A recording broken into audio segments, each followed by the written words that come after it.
Hello students, today we'll be talking about variables on both sides.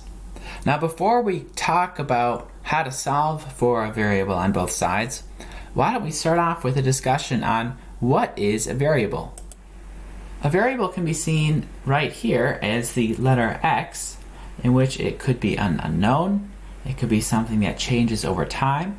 So if we look at this equation, x can only be one thing, because you know that when I multiply or subtract both sides by 25, the remainder, I'll have 3x equals 75. You divide both sides by 3, and x is going to be 25. There's no other number that can make this equation true except for 25. But if I were to say 3x plus 25 equals y, now there I'm getting into something where x behaves like a variable, because I can pop in 2 for x, and if I put in 2 for x, it'll be 6 plus 25, which is 31, so y will be 31. A variable could also be, I could pop in 3 for x, and x times 3 times 3 is going to be 9, plus 25 is 34. So a variable is something that varies or changes. So you can see that as we're going along, when we're talking about variables on both sides, we'll have something in which there will be an x on one side, and on the other side there will also be an x as well. So it might be 2x plus 50 or something like that. Before we move on, we have to stop and think about the rules of algebra. Now, one of the greatest rules to algebra is that whatever you do to one side, you have to do to the other. So I'm going to write that here, and that is probably the most significant rule that you can get when it comes to algebra. So number 1, whatever you do to one side,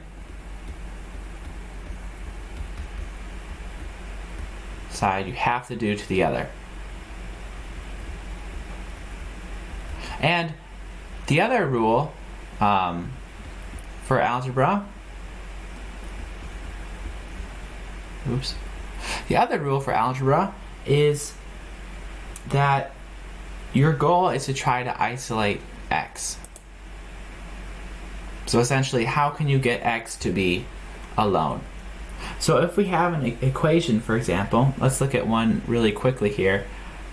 If I have an equation 25x plus 10 equals 285, using my two rules here, I will say, well, I want to get x alone, so I'm going to subtract 10 from both sides.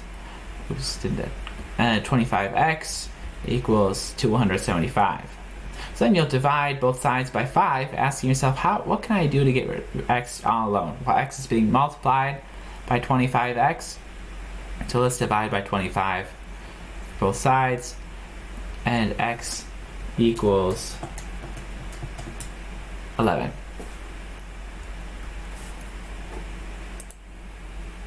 So keeping in mind the rules of algebra, in which whatever we do to one side we do to the other, and also how we're trying to isolate or solve for x, let's look at this equation.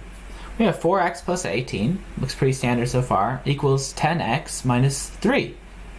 You look at this and you're like, wait a second, I don't know if I've ever seen the 10x, an x on both sides of the equation. What do I do? Well, let's first start by subtracting it, adding a 3 to both sides. Well, even before we add 3 to both sides, you have to stop and say, well, my goal is to isolate x.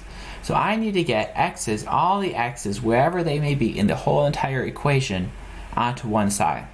Now, some mathematicians like to always solve for the left side and always get x on the left side, so that way you have that form x equals some number. And sometimes I'll do that. Other times, some mathematicians like to always keep it so that x equals a positive number. So that means in order to change this all around, it might be a positive number equals x. So however you choose to do it is totally fine. I think we're going to keep x on the left side as a starter. So I'm going to say I want x to be alone on the left. But you can choose to make it on the right too. So for x, I want x alone on the left side, so the first thing I'm going to do is subtract an 18 from both sides. So 4x is alone on this side, and that's going to equal 10x, and I have a negative 3 minus 18. That's the same thing as saying 18 plus 3 on the negative, which will be negative 21. Now remember, you're not going to subtract 18 from 10x because they're different terms, they can't combine, so they'll just sit there and coexist together happily. So then we have 4x equals 10x minus 21. So we have to get this x onto the other side. So let's subtract 10x from both sides. Now we can legitimately do this because whatever we do to one side, we're doing to the other. I don't know what 10x is, how much the value is, but I'm going to do both to both sides. So let's pull this off here. 10x minus 10x is 0, so 0 minus 21 is just negative 21, and that will equal 4x minus 10x, that equals negative 6x.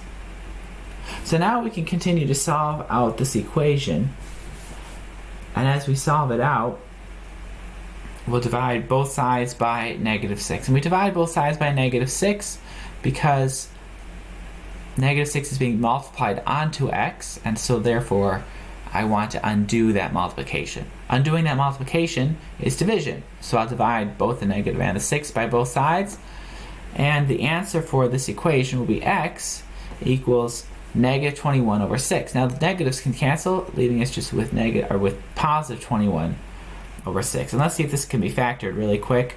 21 is 3 times 7, and 6 is 2 times 7. So the 7's will cancel, leaving me with 3 over 2. So x equals 3 over 2. So the rules for these two equations, or for this method, is very similar. In fact, it's identical. The only difference that you have is maybe an x on the other side. And following the rules of algebra, the golden rule of algebra, whatever you do to one side, you have to do to the other, and isolating x and trying to get it all onto one side is the strategy. Let's take a look at a more difficult example. This says to take the equation 7 times the quantity x minus 8 times the quantity equals 2 times the quantity x plus 1 quantity. Now the same rules for algebra apply. So we have to figure out some way to get x alone.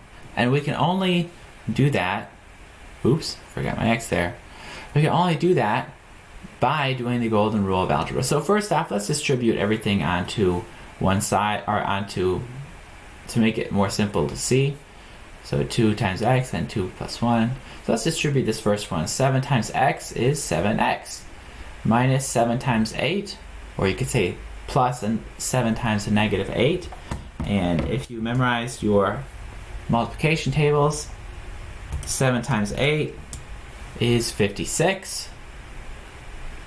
Each equals, let's distribute that out there too, 2x plus 2. Now if you're writing a proof, you can say, hey, this is a distributive property.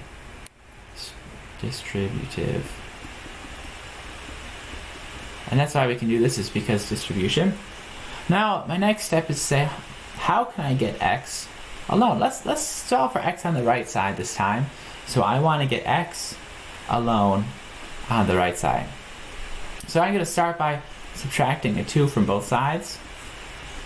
So I have 7x minus 58 equals 2x. So our next step is to say, how in the world do I get 7x onto this side over here? Well, currently 7x is being added onto this side of the equation because we don't see a negative sign in front of it. We know it's being added. So what if I just took away 7x from both sides of the equation? Keeping in mind that whatever I do to one side, I have to do to the other. So that's 0. It's negative 58 equals 2 minus 7 is negative 5x. And so here we have our final answer. So let's divide both sides by negative 5, The negatives will cancel, leaving you with 58 over 5 equals x. Now before we wrap up this video, I want to give a quick review about principles of combining terms with variables. So let's say I have 7x plus 3x. You want to check and make sure that the variables are the same. And if the variables are the same, what you can do is you can say, well, 7 times x is the same thing as x. So there's 7 x's, there are 7 of these things, and then there are 3 more of these x's. So you could say, well, there's an x plus an x plus an x plus an x plus an x, and you just add them together. And so there will be 10x. So you can add them together if the variable is the same. Now let's look at the second example, 3x squared plus 4x squared plus 3x. We can see that the variable here and here are the same because they're x squared, but this 3x, that's not the same. It's only 1x, and we don't know what x is, so we can't combine the two terms. But we can combine these first two terms. So 3x squared plus 4x squared is 7x squared, and we'll just have to leave 3x alone. Next, we have 12x plus 3y. Well, x is one variable, and y is another variable. And so you can't combine these. So the final answer for this is 12x plus 13y. You can't combine, you can't put it 12 plus, because this is addition, so you can't multiply them together. Multiplication rules will be a little bit more advanced, and personally I enjoy them a lot more. But we'll get to that in another lesson. Finally, 12x plus 1. There's nothing you can combine here because there are 12 x's, but you can't combine that because this 1 doesn't have an x. So the final answer for that will be 12x plus 1.